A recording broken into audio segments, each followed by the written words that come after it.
Hello दोस्तों, नमस्कार। आपका बहुत बहुत स्वागत है आपके अपने channel maths by Mohit Kumar. आज बच्चे हम रिमाइंडर थ्योरम करेंगे। क्या करेंगे? Remainder theorem. इसका मैं बेसिक से एक्सप्लेन करूंगा आपको और हाई लेवल तक की बातें बताऊंगा। बच्चे आपको क्या करना, इस चैनल को लाइक शेयर एंड कमेंट करना। ठीक है, बस ज्यादा से ज्यादा बच्चों को फैलाइएगा। और इस चैनल बच्चे आप वीडियो देखते हो मगर कमेंट बहुत कमी से आते हैं, तो मुझे कैसे पता लगे कि आपको वीडियो अच्छी लग रही है या नहीं? आप वीडियो के बारे में सजेशन जरूर दिया करो और चैनल को ज्यादा से ज्यादा बिल्डअप करो। और मेरे से बड़ी मात्रा में डेली बच्चे जुड़ रहे हैं, मैं उनके लिए तहे दिल से शुक्रिया अदा करना चाहूंगा। आइए हम रिमाइंडर थ्योरम करते हैं। बच्चे इसका वर्टेज जान लेते हैं क्या है। आपका कोई सा भी स्टेट एग्जाम हो या सेंट्रल एग्जाम हो, इसमें क्वेश्चन बनता ही बनता है। और बच्चे कहते हैं यार क्वेश्चन ही नहीं हुआ, तो आपको जब तक बेसिक नॉलेज नहीं होगी ना, तो इसका क्वेश्चन हिलने वाला नहीं है। हिलने वाला नहीं है। आप ट्रिक के चक्कर में पड़े तो, लेकिन ट्रिक कुछ नहीं होता बच्चे आज की डेट में। अगर आप एक बार इसे बेसिक से पढ़ लीजिए तो आपका सिलेक्शन में चार चांद लग जाएंगे।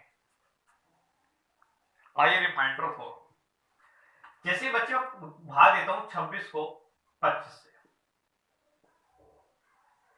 तो बच्चे ये जो होता है ना हमारे, होता हमारा भाजक।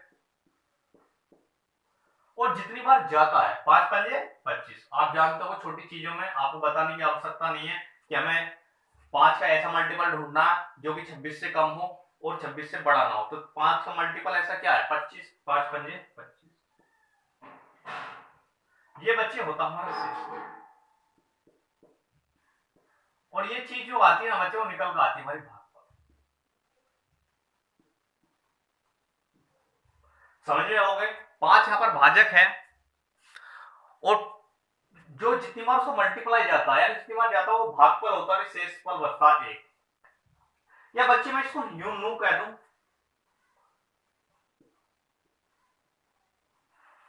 26 को मैं या न्यू कह दूं, कितना रिमाइंडर बच रहा? 5 से 5 के ऐसा मल्टीपल ढूंढना जो 26 से कम हो। तो क्या है? 5 पंजे 25। कितना बचा बच्चे? रिमाइंडर 1। तो बच्चे प्लस का 1 बचने लग रहा।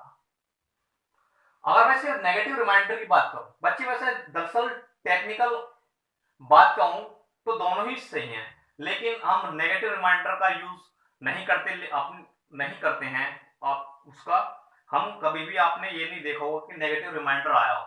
लेकिन हम टेक्निकल, दोनों ही बात सही होती है, हम दोनों का यूज कर सकते हैं।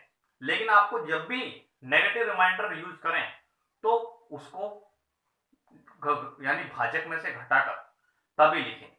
ठीक है, तो इसका नेगेटिव रिमाइंडर क्या होगा? नेगेटिव रिमाइंडर हम कैसे निकालते हैं? 5 का ऐसा मल्टीपल ढूंढना जो 26 से ज्यादा हो। तो कितना आने लग रहा? वो 5 6 30, 26 कितना आ रहा? -4। -4। बच्चे इसका जो पॉजिटिव रिमाइंडर है वो +1 है और नेगेटिव रिमाइंडर -4 है। दोनों ही बात सही है। देखो कैसे, जब भी आपको नेगेटिव रिमाइंडर दिखे उसको भाजक में से घटाकर लिखते हैं, तभी आपका आंसर सही माना जाता। अगर आप 5 में से -4 को घटा दो, +1 रिमाइंडर बचता। देखो यहां भी यही आ रहा और यहां भी यही आ रहा। तो बच्चे दोनों ही बातें टेक्निकल सही है। आइए मैं और एग्जांपल लेकर आपको समझाता हूं।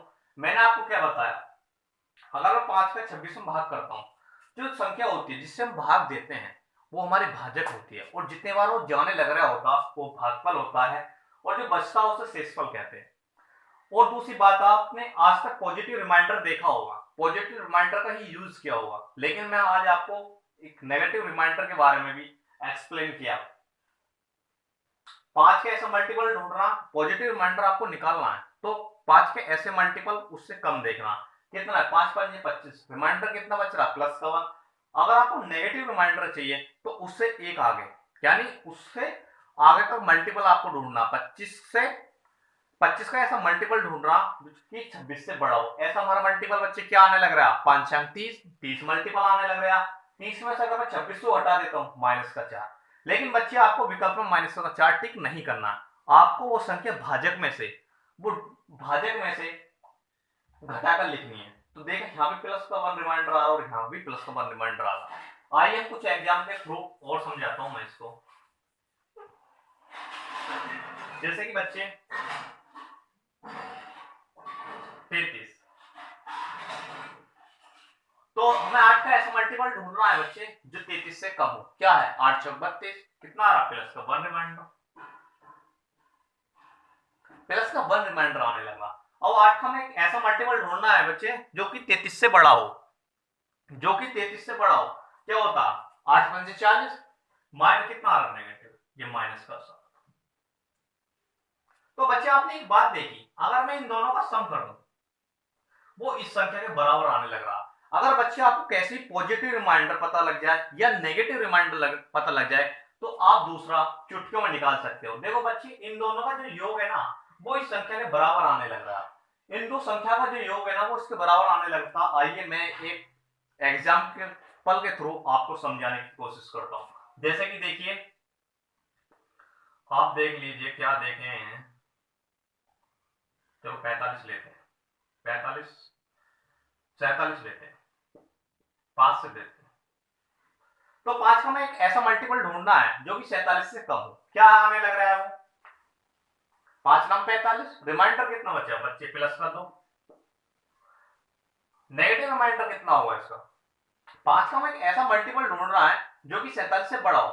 5 10 दाम 50, 50 ही तो होगा। तो इस स्थिति में नेगेटिव रिमाइंडर क्या है, प्लस का 3। तो आप बच्चे देख पा रहे हैं इन दोनों का जो योग है ना वो 5 के बराबर ही है। अगर आपको कैसी पॉजिटिव रिमाइंडर पता लग जाए तो आप नेगेटिव रिमाइंडर इसमें से इसको घटाकर लिख सकते हैं। मेरी बात समझ में आई या नहीं आई आपको बच्चे? वन बाय वन आप डिस्कस करो। देखो एक एग्जांपल के थ्रू और समझाता हूं मैं इन चीजों को। जैसे कि हमारा 19 है, मुझे 4 से इसको डिवाइड करना, आपको दिख पा रहा है बच्चे, 4 से मुझे इसको डिवाइड करना। तो मुझे 4 का एक ऐसा मल्टीपल ढूंढना लग पता करना है कि 19 से छोटा हो। क्या है ऐसा, 4 चौक 16, 16 19 में से मैं 16 को घटाऊंगा तब कितना हमारा पॉजिटिव रिमाइंडर, प्लस का 3। तो बच्चे आपको अगली बार भाग देने की आवश्यकता नहीं है, आपको इसमें से घटा दो, आपको नेगेटिव रिमाइंडर पता लग जाए। अगर मैं 4 में से इसको घटा दूं तो माइनस का, या तो आप देख लीजिए -7 कैसे बचता है। 4 का एक ऐसा मल्टीपल ढूंढना है जो कि हमारा 19 से बड़ा हो। तो 4 पंजे 20 और 20 में से जब 19 को हटाऊंगा तो -1। इन दोनों का जो योग है ना बच्चे, इन दोनों का जो योग है वो इस संख्या के बराबर होगा। इन दोनों का जो योग है ना बच्चे बराबर होगा। इन दोनों का जो योग है ना बच्चे वो इस संख्या के बराबर होगा। तो फिर आप ये कहेंगे, आपका एक डाउट होगा कि सर हम कौन सा रिमाइंडर यूज करें। बच्चे टेक्निकली दोनों ही सही है, आपको क्वेश्चन के अकॉर्डिंग यूज करना। जहां पर आपकी कैलकुलेशन कम हो उस रिमाइंडर को यूज करना। आप, मैं बता दूं, इसमें 1 से कैलकुलेशन आसान होगी, इसमें 2 से कैलकुलेशन आसान होगी, इसमें 1 से कैलकुलेशन आसान होगी, इसमें -1 से कैलकुलेशन आसान होगी।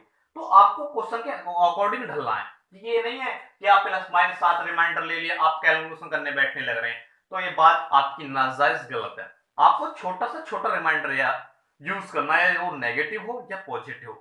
अगर आपको नेगेटिव रिमाइंडर आता है तो उसको भाजक में से घटाकर तब लिखना। आपको नेगेटिव आंसर कभी भी नहीं देना, क्योंकि नेगेटिव रिमाइंडर नहीं होता, लेकिन टेक्निकली दोनों बातें सत्य होती हैं।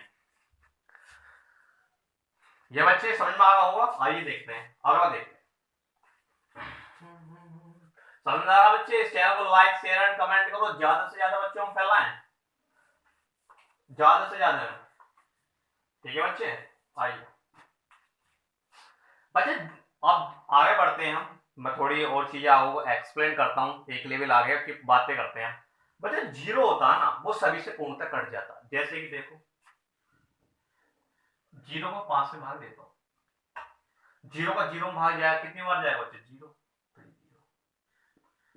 0 एक ऐसी संख्या है वो किसी भी संख्या से कट सकती है, वो पूर्णतः किसी भी संख्या से कट सकती है, किसी भी संख्या से कट सकती है। जैसे कि मैं कह दूं 19 से कट जाएगी। अगर मैं 0 की इसमें मल्टीप्लाई करता हूं, इसे मल्टीपल बच्चे वो 0 हो जाएगा और 0 बार चला जाएगा, कोई भी शेषफल नहीं बचेगा। तो यहां से एक बात सत्य हो गई, 0 एक ऐसी सबसे छोटी संख्या है, वो किसी 0 एक ऐसी सबसे छोटी विभाज्य संख्या है जो किसी से भी कट सकती है। आइए देखो, आइए एक लेवल और आगे बात करते हैं, एक लेवल और आगे बात करते हैं। मैंने आपको क्या बताया, मैंने आपको बताया कि अगर मैं 47 को 9 से भाग देने लग रहा हूं तो हमारा रिमाइंडर क्या क्या बचने लग रहा। तो एक बच्चे हमारा पॉजिटिव रिमाइंडर आ रहा था और एक हमारा नेगेटिव रिमाइंडर आ रहा था। तो दो रिमाइंडर आ रहे थे। मैंने कहा था अगर आपका नेगेटिव रिमाइंडर आता तो उसको भाजक में से आप घटाकर लिख दीजिए, तब आपका आंसर सही माना जाएगा, क्योंकि नेगेटिव रिमाइंडर रियल में होता नहीं है, लेकिन टेक्निकली दोनों बातें सत्य होती हैं। ठीक है, तो ऐसा 9 का मैं ऐसा मल्टीपल ढूंढना जो 4 7 से छोटा हो, तो क्या होता, 9 पंजे 45 प्लस पॉजिटिव 2 रिमाइंडर आने लग रहा बच्चे, क्या आने लग रहा, प्लस 2 रिमाइंडर आने लग रहा। तो मैं नेगेटिव रिमाइंडर कैसे निकालूं, या तो 9 में से इसको 2 हटा दूं तब आ जाएगा, या मैं एक ऐसा मल्टीपल देखूं कि 47 से बड़ा होना चाहिए 9 का। तो 9 पंजे 45, 9 छिक्का 54, 9 छिक्का 54 कितना आ रहा, माइनस का 7। तो मैंने आपको ये बात बताई, दोनों ही बात सही है। आप कहेंगे कि -7 आ गया, तो आपको इसमें से घटाकर लिखना है इसको, यहां भी +2 आ रहा और यहां भी +2 आ रहा, तो दोनों ही बातें सत्य होती हैं। आइए एक लेवल और आगे हम चर्चा करते हैं। मैं इसको आपको बता चुका हूं,